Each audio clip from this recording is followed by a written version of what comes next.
hunt to survive. Clovis people. Hunted mammoths with weapons made off bone. Thousands of years ago, an ancient tribe stood toe-to-toe with the deadliest beasts Earth has ever known and won. They weren't giants.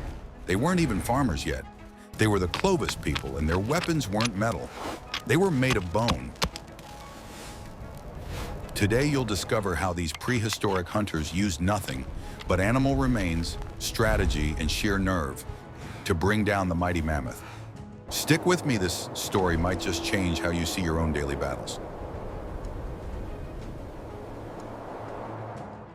13,000 years ago, as massive glaciers still gripped the northern world and shaped the very continents we know today, a people emerged across what we now call North America. We call them the Clovis people, named after a small town in New Mexico, where in 1929, a young archaeologist discovered their distinctive stone tools buried alongside the bones of extinct animals.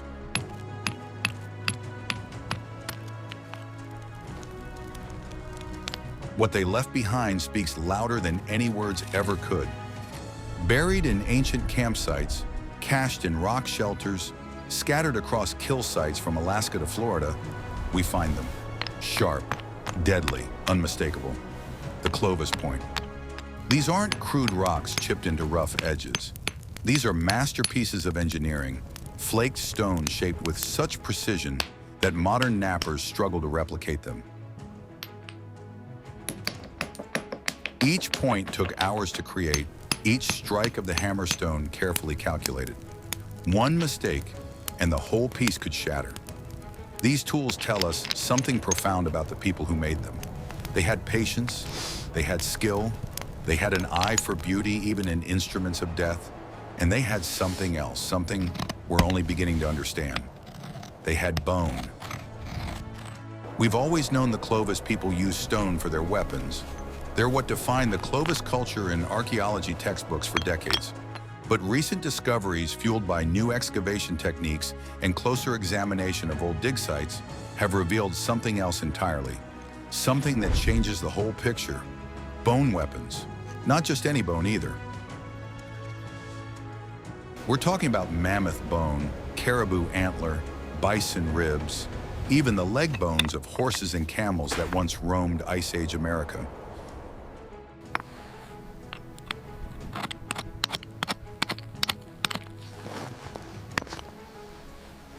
These weren't being carved into crude clubs or rough spikes. The Clovis people were shaping them into sophisticated spear tips, atlatl darts, and projectile points with the same care and precision they gave to stone. Some of these bone points show evidence of being straightened over fire, polished smooth with sand and leather, sharpened to needle-like tips that could punch through the toughest hide.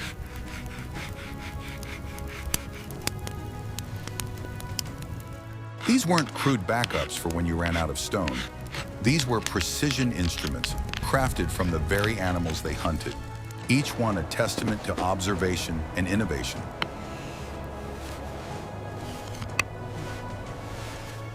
The Clovis people had to know anatomy well enough to select the right bones, dense enough to hold a point, but not so thick they couldn't be shaped.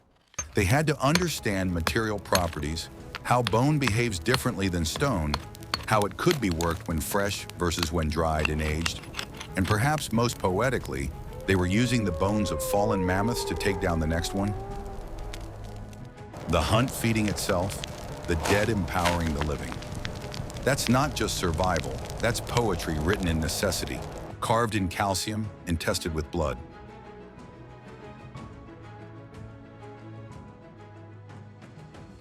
A fully grown woolly mammoth stood 12 feet tall at the shoulder, 6 tons of muscle, fat, and bone, covered in fur that could be 4 inches thick in winter.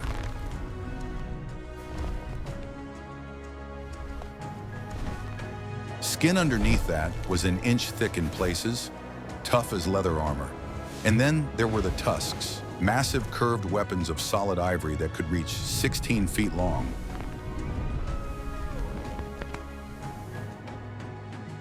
One sweep of those tusks could disembowel a human. One stomp of those pillar-like legs could crush bones to powder. These weren't just big animals. They were mobile fortresses, perfectly adapted to survive in one of the harshest environments Earth has ever produced. You don't walk up to that with a stick and hope for the best. You don't charge in with bravado and expect to walk away. The Clovis people didn't hunt with brute force because brute force would get you killed in seconds.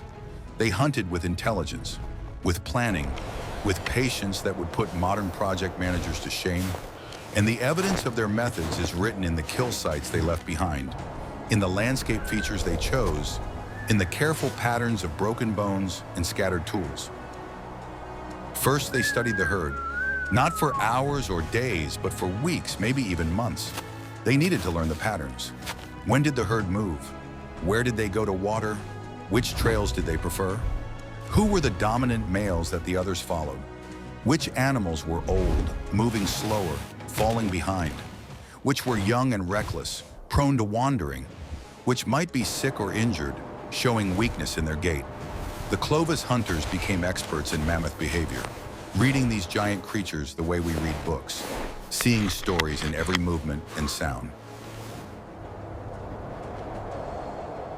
Then came the selection phase, not just selecting which animal to target, but selecting the battlefield itself. This might be the most brilliant part of their strategy. They didn't hunt where the mammoth wanted to be. They hunted where geography gave them every advantage. Natural funnels where valleys narrowed, forcing the herd into confined spaces, where maneuverability became a liability. Ravines with steep sides where a panicked mammoth might slip and fall, breaking legs or becoming trapped. Muddy bogs, especially in spring or after rains, where a mammoth's immense weight became its greatest enemy. Step into soft ground and those 6 tons start sinking. But even choosing the ground wasn't enough. They needed to move the herd to that ground, enter fire. Now we're not talking about wild, uncontrolled burning. The Clovis people understood fire intimately. Fire to the west meant the herd moved east. Fire creating a line meant the herd flowed around it, right into the funnel, right toward the bog, right to where the hunters needed them to be. And when the moment finally came, when all the pieces were in position and the target animal was where it needed to be, it wasn't one heroic hunter stepping forward alone. When the mammoth finally fell, when that enormous body settled to the earth with a weight that must have shaken the ground, when the last breath left those massive lungs and silence descended over the kill site, you might think the hunt was over. But in reality, the most important work was just beginning. The butchering of a mammoth was a monumental task that required every member of the community. Using those same stone and bone tools that brought the animal down, they would begin the careful work of separating hide from flesh, flesh from bone. This wasn't random hacking or crude cutting. The meat, thousands of pounds of it, was divided according to rules that had probably been established over countless generations. And here's what strikes me as profoundly important. This wasn't distributed by strength or by who made the killing blow. It wasn't about ego or status in the way we might expect. The division happened according to need.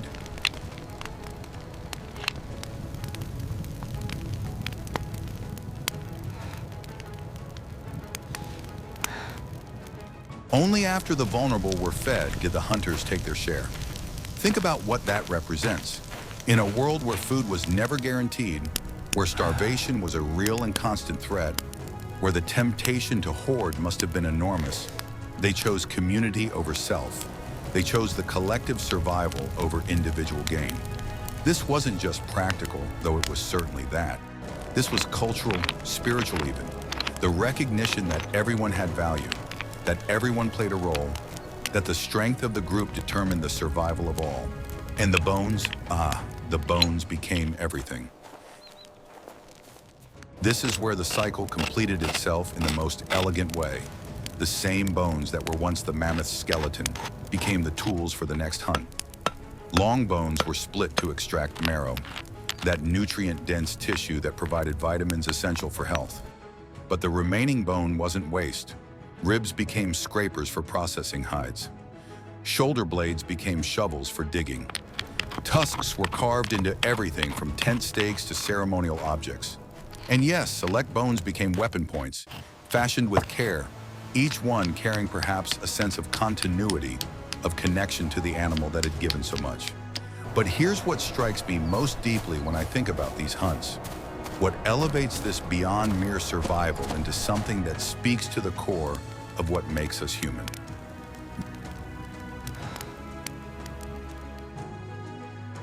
These weren't solo acts of bravery, no matter how much we might romanticize the lone hunter. They were communal rituals of trust. You couldn't bring down a mammoth alone. It was impossible.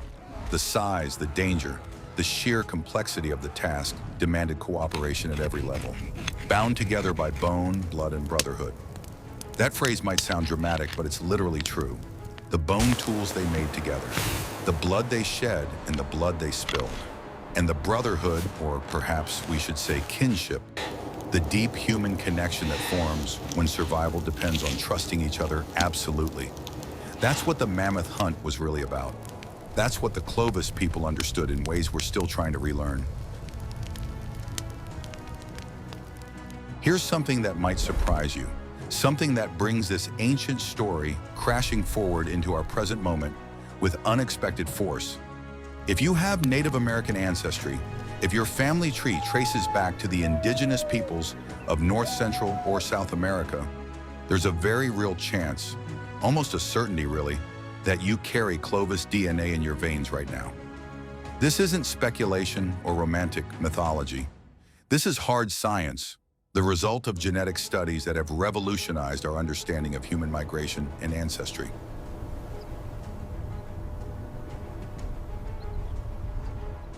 Researchers studying ancient DNA extracted from Clovis burial sites, including the famous Anzac child discovered in Montana, have traced direct genetic lineages to modern indigenous populations across the Americas. The connection is unmistakable. These weren't some lost civilization that vanished without descendants. They were the founders, the first wave, the ancestors whose genes flowed forward through time, mixing and evolving but never disappearing.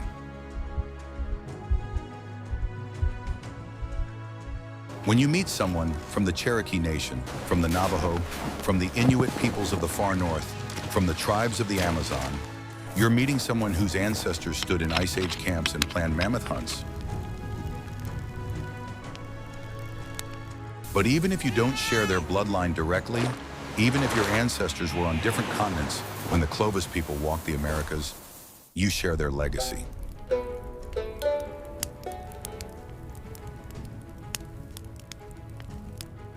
We're not so different from them, not really. The superficial details of our lives have changed beyond recognition. We have technology they couldn't have imagined, comforts and conveniences that would seem like magic. But strip all that away and look at the core human experience. We still face uncertainty. We still deal with fear. We still have to find courage when we'd rather run. We still need community to survive and thrive. We still have to figure out how to use what we have to get what we need. We still tell stories to make sense of our world. We still seek meaning in the struggle.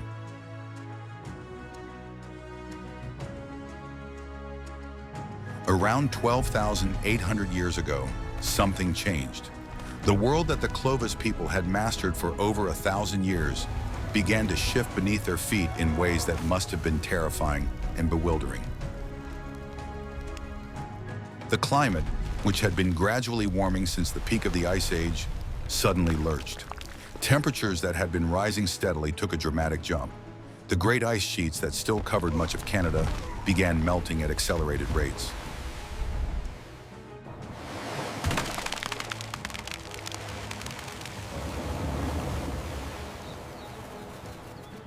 And the megafauna, those magnificent giants that had defined the landscape and sustained human populations, began to disappear. Not slowly, not gradually, but in geological terms, almost instantly. Within a few centuries, they were gone. Mammoths, those 6-ton behemoths that seemed invincible. The debate about why this happened has raged in scientific circles for decades, and it continues today with no clear consensus. Some researchers point to climate change as the primary culprit. Other scientists point to human hunting as a key factor. The overkill hypothesis suggests that humans, spreading across continents, encountering naive prey, that had never evolved defenses against human hunters could have driven extinctions through overhunting. So why does any of this matter? Because their story is your story, not metaphorically, not symbolically, literally. Right now, at this very moment, you're facing your own mammoths. I don't know what they look like for you specifically. Probably when you look at your mammoth and then look at your resources, there's this voice in your head that says, this isn't enough. What I have isn't enough. I'm not enough.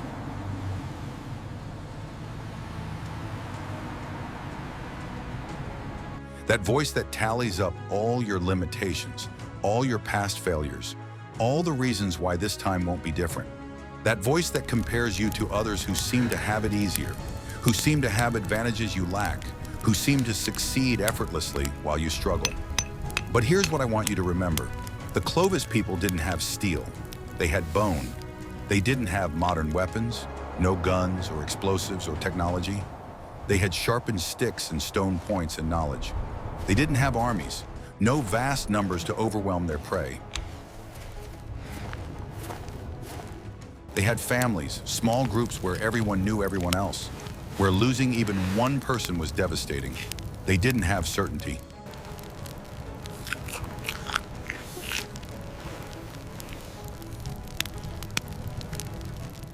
They couldn't walk into a store if the hunt failed.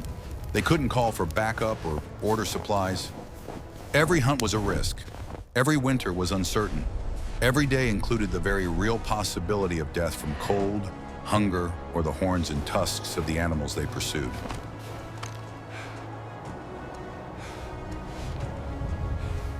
And yet they didn't just survive, they thrived. For over 1,000 years, they spread across an entire continent. They raised children who became successful hunters and gatherers in their own right. They developed cultures rich enough to sustain them through unimaginable hardships. They solved problems that would break most of us, and they did it without any of the advantages we take for granted. So the next time you feel outmatched, the next time you look at your challenge and think there's no way forward, remember this. Somewhere in your ancestry, whether biological or spiritual, your predecessors stood in the snow with nothing but sharpened bone and steady hands.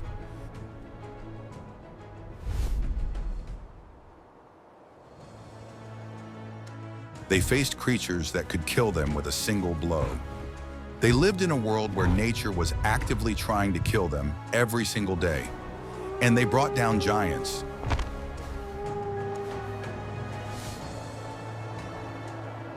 You come from survivors, not just biological survivors who managed to reproduce before dying. You come from people who thrived against odds that make our modern struggles look manageable by comparison. And that legacy, that inheritance of resilience and creativity and stubborn persistence, it's still alive. It's still in you. It's written into your DNA, yes, but more than that, it's written into the human spirit that we all share. So pick up your bone weapon. Whatever that looks like in your life, whatever tools you have available, even if they seem inadequate, pick them up. Maybe your bone weapon is the 2 hours you can spare each week to work toward your goal. Maybe it's the support group you finally agreed to attend.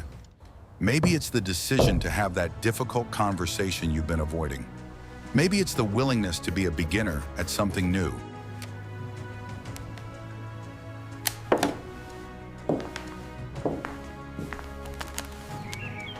Maybe it's just getting out of bed and trying again after another failure. Whatever it is, it's enough. It's enough to start. Because here's the truth that the Clovis people proved, and that every successful person throughout history has learned. If they could bring down a mammoth with bone, with nothing but bone and strategy and courage, imagine what you can do with everything you already have. You have tools they never dreamed of. You have knowledge that would seem like sorcery to them. You have opportunities that didn't exist for 99% of human history. You have advantages they would have seen as godlike.